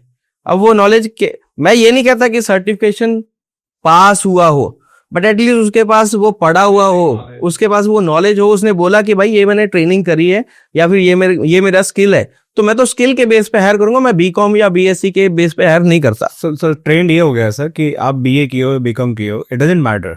आपके पास जैसे सर को हायर करना है कि भाई साइबर सिक्योरिटी कंसल्टेंट चाहिए, तो अगर उसने साइबर सिक्योरिटी के उसके पास नॉलेज है, सर्टिफिकेशन भले ही ना हो, लेकिन उसके पास एक्सपर्टीज हो कि कैसे वल्नरेबिलिटी मैनेजमेंट करते हैं, कैसे गवर्नेंस मैनेजमेंट करते हैं, रिस्क मिटिगेशन का प्लान क्या होता है, cyber security tools and technique पता है, तो he is a good candidate for sir, there is no problem. तो मोर कि आप BA की हो, BSc की हो, BCom की हो, PhD की हो, ये मतलब नहीं रहता है। मतलब ये रहता है कि आपको साइबर सिक्योरिटी पता है, नेटवर्क सिक्योरिटी पता है, कि आपने CCNA पढ़ाई किया है, कि आपको लाइनेक्स आती है, लिनक्स मशीन से आपको डॉस अटैक करने आता है, वल्नरेबिलिटी अटैक करने आता है, क्या आप कर पाओगे? That's more matter. अगर आपके पास ऐसी नॉलेज है कि आप ये पता है कि अगर मेरी कंपनी के अंदर सर्वर रखे हुए हैं, उसमें मेरा फाइल सर्वर रखा हुआ है, उसके अंदर पूरी मेरी पॉडकास्ट की या पूरी कंपनी का डेटा रखा हुआ है, तो इंटरनेट पे लीक ना हो, आप इसको फायरवॉल में ब्लॉक कर सकते हो। अगर ये टेक्निक आपको पता है तो आपको कोई हायर कर लेगा। That's more matter. तो बैकग्राउंड बीटेक किए हो, आप विदेश से किए हो, इंडिया से किए हो, या BA किए हो, या नॉर्मल ग्रेजुएट हो, it doesn't matter skills. IIT में आपका स्किल चाहिए, अगर स्किल नहीं है तो आप जीरो, कहीं से भी पढ़ाई की हो, दैट सिंपल। मेरी जो सेकंड जॉब लगी थी ना, पहले मैं पंजाब में काम करता था एक कॉलेज के लिए, उसका नेटवर्क मैंने डेवलप किया था। तो उसके बाद मैं बेंगलोर चला गया। अब बेंगलोर में जाके एक तो मेरा ये कम्युनिकेशन वाला प्रॉब्लम था, तब मुझे इंग्लिश ज़्यादा नहीं आती थी, ठीक है। तो काफ़ी टाइम चला गया कि मेरे को वो जॉब लग नहीं रही, काफ़ी मतलब 1-2 महीने हो गए मेरे को वहाँ पे। अब धीरे धीरे जो पैसे लेके गया था डैडी से या मेरे इकट्ठे किए हुए, वो भी खत्म हो रहे हैं। तो एक कंपनी थी स्काला करके, तब अभी भी है वो कंपनी, डिजिटल साइनेज में कंपनी। तो वहाँ पे मैं गया, जॉब के लिए अप्लाई किया, तो वो मेरे को बोल रहे कि भाई उनके पास तो CCNA है, जो बाहर कैंडिडेट बैठे हैं, आपके पास सर्टिफिकेशन नहीं है, तो हम आपको हायर क्यों करें? ये उनका क्वेश्चन था। तो मैंने बोला भाई आप एक काम करो, आप हम सबको एक प्रॉब्लम दे दो, जिसने पहले सॉल्व कर दी उसको रख लो। तो स्किल है ना मेरे पास, तो वो कॉन्फिडेंस है ना, मेरे पास सर्टिफिकेशन नहीं था, तब भी नहीं था, ठीक है। उसके बाद तो भगवान की दया से आज मेरे पास 17 सर्टिफिकेट्स हैं, अलग अलग 17 सर्टिफिकेट्स हैं अलग अलग उसमें, राइट, साइबर सिक्योरिटी में और नेटवर्क में। तो उसको ये कॉन्फिडेंस पसंद आया कि भाई ये बंदा मतलब स्किल है, उसने सर्टिफिकेशन छोड़ दिया और मेरे को हायर कर लिया। Congratulations. ये मैं बता रहा हूँ कि स्किल इतना इंपॉर्टेंट है। जब आपके पास स्किल होगा आपके पास कॉन्फिडेंस होगा। जहाँ स्किल सीख रही हो बिल्कुल बिल्कुल सर। सर्टिफिकेशन मतलब टू बी ऑनेस्ट, मैं इनिशियली 3-4 साल तक, जब मैं बिल्कुल अपने बीटेक करने के बाद जब मैं टेक लाइन में आया था, तो मेरे पास कोई सर्टिफिकेशन नहीं था। जैसे सीसीएनए का एग्जाम्पल था, बहुत अर्ली फेज ऑफ करियर्स, कि जब मैं अपना करियर स्टार्ट किया तो मेरा करियर पूरा टेलीकम्युनिकेशन बेस्ड था। जैसे मोबाइल टावर होता है, उसके अंदर बीटीएस बीएससी होता है, कैसे आपके मोबाइल पर सिग्नल आते हैं, तो इस टेक्नोलॉजी पे काम किया करता था मैं। और इसकी ना मार्केट में कोई सर्टिफिकेशन नहीं होती थी, और आज भी नहीं है सर। मतलब आप पढ़ाई करते हो लेकिन सर्टिफिकेशन नहीं होती थी। तो हुआ क्या कि मेरी जब पहली जॉब लगी थी, तो मेरा फील्ड इंजीनियर का जॉब था कि भाई मैं टावरों पे जाता था और बिहार के गाँव में जाता था, यूपी के गाँव में जाता था, और वहाँ पे मैं टावर पे डिवाइस इंस्टॉल करता था। लेकिन जहाँ से मैंने ये टेक्निक सीखा था वो एक आईआईटीएन थे, ग्रेटर नोएडा वेस्ट में, परी चौक के पास उनका ऑफिस था। तो मैं मतलब बीटेक करने के बाद सीधे मतलब किसी ने रिकमेंड किया कि आप वहाँ जाओ और टेलीकम्युनिकेशन की ट्रेनिंग लो। पूरे इंडिया में एक वही आईआईटीएन थे जो टेलीकम्युनिकेशन वेंडर को ट्रेनिंग देते थे, और मैंने उनको 25-30 हज़ार रुपये उसमें 1 महीने के लिए देके मैंने, और मैं एक मेरा दोस्त था, हमने वहाँ से ट्रेनिंग सीखी। तो हुआ क्या कि जब मैं फील्ड में गया तो वहाँ पे रीगर से टेक्नीशियन से जब उनसे बातें करता था, तो मेरा लॉजिकल पॉइंट भी होता था कि भाई ये चीज़ ऐसे चल रही। उनको पता था कि अगर ये प्रॉब्लम आया तो इसको निकाल के यहाँ लगा दो, ठीक हो जाएगा। लेकिन ये क्यों प्रॉब्लम आ रही, उनको टेक्निकल चीज़ें पता नहीं थी। तो जब मैं फील्ड में काम करता था, तो यहाँ पे गुड़गांव में एक टेलीकम्युनिकेशन के नॉक था, जेटी टेलीकम्युनिकेशन था। उन्होंने मेरे से, वहाँ के इंजीनियर बात करते थे कि भाई जो नॉक में बैठे थे, उनके मैनेजर बात करते थे कि पंकज यार ऐसे हो रहा है, वैसे हो रहा है। तो जब मैं उनको बताता था ना, तो दे फील यार ये बंदा थोड़ा अलग है, कि बाकियों से ना अलग है। तो उन्होंने क्या किया कि बोले कि तुम ना फील्ड में काम मत करो, तुम नॉक में आ जाओ सीधा। सो मेरे पास कोई सर्टिफिकेशन नहीं था, लेकिन बेस्ड ऑन द स्किल्स जो मैं टेलीकम्युनिकेशन में काम करता था, उसके बिहाफ पे उन्होंने मुझे नॉक में बुला लिया। और नॉक में आया तो मैं थ्रू आउट जब तक मैं रहा, मैं टॉप परफॉर्मर रहा वहां पे। कि भाई कि कोई भी अलार्म आ रहा है मॉनिटरिंग सिस्टम में, कोई प्रॉब्लम आ रही है, तो पंकज से पूछो कि भाई क्यों आ रहा है, क्योंकि उसने पढ़ाई की है वहां से। तो मेरे पास वो डिग्री नहीं थी, लेकिन मैं फेमस हो गया था।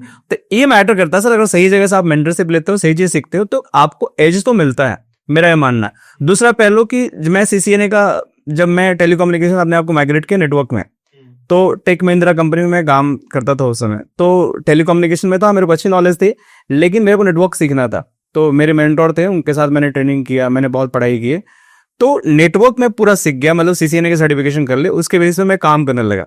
तो मुझे किसी ने नहीं पूछा कि भाई तुम सीसीएनए सर्टिफाइड कर लो, सीसीआई कर लो, लेकिन मैं काम करता गया और टॉप परफॉर्मर वहां भी था। लेकिन एक झील होती है कि भाई आपके रिज्यूमे में सर्टिफिकेशन होना चाहिए। तो मैंने सीसीएनए किया, मैंने सीसीएनपी किया, मैंने सीसीआई किया, सारा कुछ किया, और टाइम पीरियड के साथ होते गए। लेकिन लोग मेरे से इसलिए नहीं पूछे क्योंकि मैं डिलीवर कर रहा था कि भाई आपको काम चाहिए ना, एलईडी चाहिए, मैं बना रहा हूँ, आपके राउटर कन्फिगर करना मैं करता हूँ, फाइल कन्फिगर करना मैं कर देता हूँ, डब्ल्यूएलसी लगाना मैं लगाता हूँ, आप टेंशन मत लो। तो वो जो मैनेजमेंट का होता है, आप पे ट्रस्ट बिल्ड हो जाता है, फिर आपसे कोई कुछ नहीं पूछता है। बस प्रॉब्लम आया, पंकज को पकड़ो, हर्ष को पकड़ो, they will solve the problem, that's all. Mentorship की बात करी सर ने, अभी हमने लास्ट टाइम भी डिस्कशन किया था, सर ने अपने मेंटर्स बताए थे। आपकी लाइफ में कोई मेंटर्स आए जिन्होंने आपकी लाइफ बदली हो? सर मैं ये बोलूंगा कि बिना मेंटर के ना आपकी लाइफ बहुत लंबी हो जाएगी। जो सक्सेस की जो टाइम है ना, वो बहुत लंबा हो जाएगा। तो आपको मेंटर तो चाहिए ही चाहिए। यस, मेरी लाइफ में बहुत अच्छे अच्छे लोग मिले मेरे को, तो नाम बता दूं? हाँ है ना। तो एक वेल्स फार्गो कंपनी है, अमेरिका का बहुत अच्छा बैंक है, वहां पे जतिन कपूर है। अच्छा। तो वो मैनेजमेंट में है। तो वो उनका मेरे साथ बहुत तगड़ा कनेक्शन बन गया था, अभी भी मेरी बात होती है। लेकिन एक टाइम में ये था कि उन्होंने मुझे एक हायरिंग के लिए कॉल किया था, ठीक है। तब मैं रह गया था, हायरिंग मेरा हुआ नहीं था, फेल हो गया था, ठीक है। बट मुझे वही करना है, तो मैंने उन्हीं से कैसे भी करके कनेक्शन बिल्ड किया कि भाई मुझे आप मेंटोर करो, मुझे आप बताओ कि मुझे कैसे अचीव करना है। तो बहुत अच्छे इंसान है, उन्होंने मुझे हेल्प किया, मुझे बताया, सिखाया कि ये चीजें करो, ठीक है। क्योंकि वो एक जगह पे थे, तो उन्होंने मुझे वही सेम, जो जिस जॉब में मैं इंटरव्यू में फेल हुआ था, वही इंटरव्यू मैंने फिर से क्रैक करी और सेम पोजीशन जहां पे मैं पहुंचना चाहता था वहां पे पहुंचा। तो मेंटरशिप तो डेफिनेटली बहुत जरूरी है। ओके, तो ये एक किस्सा। और कोई मेंटोर? हाँ, दूसरा एक कंपनी है, अभी नाम मेरे को नहीं याद, Novotel I think may be. तो वहां पे थे चेतन मलिक। चेतन मलिक से मैंने ये सीखा कि लोगों को अप्रिशिएट कैसे करना है, कम्युनिकेशन कैसे करना है, अपने आपके पास जो नॉलेज है उसको शेयर कैसे करना है। तो ये सब चीज, वो he is also on a very high position लेकिन डाउन टू अर्थ, ये चीज मैंने उनसे सीखी। तो उन्होंने मुझे ये सब चीजें सिखाई। क्या बात है चेतन सर, मतलब मेरी लाइफ में भी सर बहुत सारे मेंटोर हैं, मेंटोरशिप का बहुत फायदा होता है। बिल्कुल आपको एक कॉन्फिडेंस रहता है, आपने किसी भी मेंटोरशिप ली हो, चाहे आपने सोचा अमाउंट दिया हो या आपको गॉड गिफ्ट मिल गया हो कि चलो ठीक है किसी ने आपको मेंटोरशिप दे दी, लेकिन उसका फायदा यह मिलता है कि आपको खुद एक कॉन्फिडेंस रहता है कि कोई भी बड़ी प्रॉब्लम आ गई तो मेरे पास एक बड़ा मेंटोर है जो उस प्रॉब्लम के सॉल्यूशन के लिए तुरंत मुझे बताने वाला। एक ना आप ये स्कैम की बात कर रहे थे राइट, कि आजकल लोगों के साथ स्कैम बहुत होते हैं। अब स्कैम, अब आप ये मानो कि जिसको तो पता है ना कि यार मेरे अकाउंट से कोई ओटीपी मांग रहा है, तो अभी बहुत लोगों को अभी अवेयर हो गया कि भाई ओटीपी नहीं देना। तो बेसिकली क्या है ना कि जैसे अभी हम पूरा दिन साइबर सिक्योरिटी की बात करता हूं मैं तो राइट, तो क्या हुआ कि मेरे ना घर पे गेस्ट आए हुए थे दुबई में, तो हमें कहीं जाना था कि इनको गेस्ट को लेके कहीं चलते हैं अच्छी जगह पे, तो हम ढूंढ रहे थे। तो ऐसे करते करते एक एड आ गई फेसबुक पे, कुछ ग्रीन प्लेनेट करके कुछ तो था वहां पे, अच्छा एनवायरनमेंट है, उसकी पिक्चर्स लगी है, रील चल रही है, अच्छा लग रहा है, और टिकट का प्राइस दिखा रहा है आई थिंक 10 दिरहम 10 दिरहम।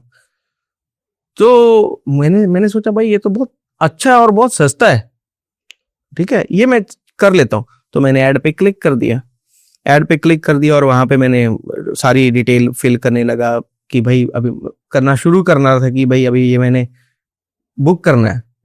तो प्लेनेट में जो NET था उसके डोमेन में NAT था, और वो मेरे से पूछ रहा है कि भाई इतनी टिकट्स ऐड करो, कार्ड ऐड करो, पे करो। तो मैंने मन में ना डाउट आया कि यार ये ET और यार AT ये सही वाला डोमेन है कि नहीं है। तो मैंने जाके गूगल में या अपनी तरीके से वेरीफाई किया, वो डोमेन गलत था। जो मुझे ऐड दिख रही थी ना वो एक फिशिंग और स्कैम पेज था, ठीक है। अब यहाँ पे अगर मैं उसको कार्ड की इंफॉर्मेशन दे देता, पहली बात ये स्कैम 10 रुपए का तो 10 दिरहम का तो नहीं था, 70 दिरहम कट जाते, वो स्कैम नहीं था, आपके कार्ड की इंफॉर्मेशन ही चली जाती। और बहुत सारे प्लेटफॉर्म्स ऐसे हैं, अगर मेरे को आपके कार्ड की फोटो मिल गई ना तो मुझे आपका ओटीपी नहीं चाहिए, मैं हर बार उसमें से पैसे निकाल सकता हूँ मेरे कार्ड से किसी के भी, मतलब international just to add, international transaction जो होते हैं ना हमारे, उसमें आपको ओटीपी डालने की जरूरत भी नहीं पड़ती है। कई सारे ऐसे होते हैं, आपने कार्ड नंबर डाला, सीवी नंबर डाला, पैसे कट जाते हैं, पैसे कट। बहुत सारे प्लेटफॉर्म्स ऐसे हैं, स्पेशली हैकर्स के लिए, जो हैकर्स टूल यूज करते हैं ना उनके लिए ब्लैक मार्केट में ये टूल बिकते हैं कि आप यूपीआई आईडी दे दो या कार्ड की इंफॉर्मेशन दे दो, कोई ओटीपी कुछ नहीं चाहिए आपको, आपके पैसे कट जाएंगे। तो ये स्कैम था, ठीक है। तो मैंने डेफिनेटली नहीं भरा इंफॉर्मेशन, बट मैंने उस कंपनी को बता दिया कि भाई आपके नाम पे एक फेक एड चल रही है। तो ये चीज मैं लोगों को बताना चाहूंगा कि भाई जब भी आप कुछ एडवर्टाइजमेंट देखते हो ना, बहुत लालच में मत आया करो है कि भाई ये तो मेरे को आईफोन सस्ता मिल रहा है, 5000 में मिल रहा है, मैं ले लूं। तो ग्रीड इज द फर्स्ट की जो आपको अवॉइड करनी है। जहां पे ग्रीड आ गई वहां पे आप फंसोगे ट्रैप में। Very true. और मैं भी सभी को ये सजेशन देता हूँ कि अगर कोई चीज 100 रुपए की है तो वो 100 में ही मिलेगी, अगर की 10 रुपए में या 5 रुपए में मिल रही है तो। अच्छा, दूसरी चीज ये भी है सर कि आपको अगर पता है कि वो चीज 100 रुपए की है, 10 रुपए की मिल रही है। अब मेरे लिए तो वो प्लेनेट जो भी मैं आपको ऐड बता रहा हूँ, मेरे को तो पता ही नहीं था ना उसका ओरिजिनल प्राइस क्या है। मुझे तो लगेगा ना कि ये 10 रुपए की, बिकॉज मैंने पहली बार सुन रहा हूँ उसको। फिर जब मैंने उसकी ओरिजिनल वेबसाइट पे देखा तो वो 120 कुछ थी। अब वो 120 वाली मूवी 10 में दे रहा है, तो तब मैं समझा कि ये स्कैम है। बट अगर मुझे पता ही नहीं कि ओरिजिनल चीज ये 120 की है, तो मेरे लिए तो वो चीज पहली बार में रजिस्टर्ड हो गई ना 10 की है। तो इसलिए वो बहुत वेरीफाई करो जब आप, स्पेशली जब आप कार्ड की इंफॉर्मेशन दे रहे हो। अनट्रस्टेड वेबसाइट्स पे आप कार्ड की इंफॉर्मेशन शेयर ही मत करो। कार्ड की इंफॉर्मेशन बहुत इंपॉर्टेंट होती है। एक चीज और यहाँ पे, मतलब एज ए सिक्योर कैसे रहा जा सकता है, तो वर्चुअल कार्ड्स मिलते हैं। ठीक है। आपके पास 3-4 डेबिट कार्ड, क्रेडिट कार्ड होते हैं, राइट। हर बार आप अपने कार्ड की इंफॉर्मेशन देते हो। एक वर्चुअल कार्ड ले लो। बहुत सारी कंपनीज आपको EPM, बहुत सारी ये बैंक्स भी आपको वर्चुअल कार्ड देते हैं। तो आप वर्चुअल कार्ड एक तरह का एक डिजिटल वैलेट हो गया। आप उसमें पैसा लोड करो, आपने 1000 रुपया लोड कर दिया उसमें, तो आपको कहीं पे भी कार्ड की इंफॉर्मेशन देनी है ना, तो आप ये वाले कार्ड की इंफॉर्मेशन दो। अगर ये हो भी गया तो आपका मैक्सिमम 1000 रुपये जाएगा ना, उससे ज्यादा तो बाकी कार्ड्स बच गए ना। तो ये चीज आप यूज कर सकते हो। तो आपसे ही पूछूंगा सर, डार्क वेब को अगर एक वर्ड में डिस्क्राइब करना हो तो आप क्या बताओगे? अनफिल्टर्ड। आपके पास जो इंटरनेट है ना नॉर्मल, उसको पहले तो एक कंट्री या तो गवर्नमेंट आप बोल सकते हो, वो फिल्टर करती है कि आपकी कंट्री में कौन सा कंटेंट दिखना चाहिए। फिर जो टूल आपको दिखाता है, गूगल फॉर एग्जांपल, वो फिल्टर करता है कि आपको कौन सा कंटेंट दिखना चाहिए। जो डार्क वेब है वहां पे किसी का कंट्रोल नहीं है, तो जो भी आपको दिखता है वो अनफिल्टर्ड है, भले वो अच्छा है भले वो बुरा है, ठीक है। और नॉर्मली आप बाय मिस्टेक तो आप जा भी नहीं सकते डार्क वेब पे, बाय मिस्टेक नहीं जा सकते, बिकॉज उसके लिए आपका नॉर्मल ब्राउजर लगता ही नहीं। आपने एक्सेस करा डार्क वेब? बहुत बार करते हैं, करते रहते हो? बहुत बार करते हैं, रिसर्च के लिए, कुछ इन्वेस्टिगेशन के लिए। कोई ऐसे हार्डवेयर टूल जो डार्क वेब को सिक्योर करते हो, कोई है? डार्क वेब को सिक्योर करते हो मतलब डार्क वेब की सिक्योरिटी? मैं डार्क वेब एक्सेस कर रहा हूँ, लेकिन मैं एक्सेस तो कर रहा हूँ, लेकिन मैं खुद ही हैक ना हो जाऊं। नहीं, इसके लिए तो डेफिनेटली जब हम जाते हैं ना डार्क वेब पे, तो सीधा एक ऐसे ही नहीं जाया जाता। मैं 5 लेयर ऑफ सिक्योरिटी रखता हूं उसमें डार्क वेब में जाने के लिए। मैंने सुना कोई टॉर ब्राउजर होता है। टॉर ब्राउजर एक, देखो मैं आपको अभी पूरा सिस्टम बताता हूँ डार्क वेब पे हम लोग जाते कैसे और जाना कैसे चाहिए, ठीक हो गया। यूजुअली लोग क्या करते हैं ना, अपने लैपटॉप से डार्क वेब को एक्सेस कर लिया। सर आपके डिवाइस की इंफॉर्मेशन चली गई, पहली बात, ठीक हो गया। फिर आपके इंटरनेट की इंफॉर्मेशन, आपका आईपी चला गया, ठीक है। फिर आपके पास रिटर्न उधर से ट्रैफिक या तो स्कैम या तो अटैक आने के चांसेस हैं, क्योंकि आप अपने सिस्टम पे बैठे हो। आप किसी को अगर आप धमकी भी दोगे तो आप अपने फोन से थोड़ी दोगे, तो आप अपने सिस्टम से डार्क वेब पे क्यों जा रहे हो? पहली बात, अपने इंटरनेट से डार्क वेब पे क्यों जा रहे हो? अब यहाँ पे हम लोग क्या करते हैं कि पहले तो आपको अपने सिस्टम में एक टॉर ब्राउजर जो आप बता रहे हो वो लगता है, लेकिन वो मैं अपने सिस्टम पे यूज नहीं करूंगा। मैं एक एक्सटेंशन यूज करूंगा मेरे नॉर्मल ब्राउजर में, जो मैं ब्रेव यूज करता हूं, ठीक है। उसके बाद मैं उसमें जाके अपना एक वर्चुअल मशीन, जो कि डिस्पोजेबल मशीन होती है। डिस्पोजेबल मशीन का मतलब ये होता है कि जब वो खत्म हो गई उसके बाद फोरेंसिक भी ढूंढ नहीं सकती कि मैंने क्या ओपन किया था। अच्छा, करेक्ट। तो वो डिस्पोज हो गई, खत्म ही हो गई, वो मेरे सिस्टम पे उसका कोई लेना देना है ही नहीं। फिर उसके बाद आपका वीपीएन लगता है, मतलब ये लेयर में लगती है 5-6 सिक्योरिटी। वीपीएन लगता है, एक्सटेंशन लगता है, वर्चुअल मशीन लगती है, फिर वहां पे प्रॉक्सी लगती है, फिर वहां से आप इंटरनेट पे जाते, डार्क वेब। बहुत कॉम्प्लिकेटेड है सर। साइबर सिक्योरिटी का एक्सपर्ट ये पूरा इनको आइडिया है। बेसिकली आपको इजी में ये है कि आपको अपने सिस्टम से नहीं जाना चाहिए। तो जब जाना है तो उसके लिए एक 5 लेयर ऑफ सिक्योरिटी लगती है, वो सेटअप में आपको चाहिए, फिर जाया जाएगा। तो आप हमें बताना है कि आपने क्या क्या डार्क वेब एक्सपीरियंस करा है। और मैंने तो सुना है कि लोग मिसाइल ऑर्डर करते हैं, बॉम्ब ऑर्डर करते हैं, टीवी ड्रग्स वगैरह ऑर्डर करते हैं, डार्क वेब पर ऑर्डर करते हैं। आई डोंट नो कितना सच है कितना झूठ है। सर मिसाइल तो नहीं पता, बट हाँ गन तक तो होता है। और अगर आप सीखना चाहते हो साइबर सिक्योरिटी, एआई या फिर नेटवर्क सिक्योरिटी, तो दो मेरे सामने एक्सपर्ट बैठे हुए हैं। पंकज सर बैठे हुए हैं, हर्षदीप सर बैठे हुए हैं।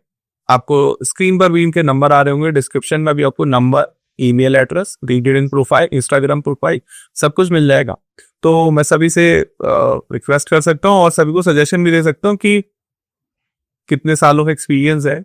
और मुझे ऐसा लगता है कि यूं ही नहीं ट्रेनर बन गए, पहले सारे पापड़ बेल लिए, सब समझ लिया, सीख लिया, सारे लूप होल पता है, जॉब कैसे पानी है, किस तरीके से लिंक्डइन प्रोफाइल बिल्डिंग करनी है, करियर काउंसलिंग भी करते हैं। हर्षदीप सर ने पहले ही पूछ दिया कि पॉडकास्ट देखकर कोई आएगा तो करियर काउंसलिंग इतना फ्री ऑफ कॉस्ट है। गुनेट टेक्नोलॉजी जो हमारी है, राइट, वहाँ पे कोई भी आता है तो हम उसको करियर काउंसलिंग करते हैं।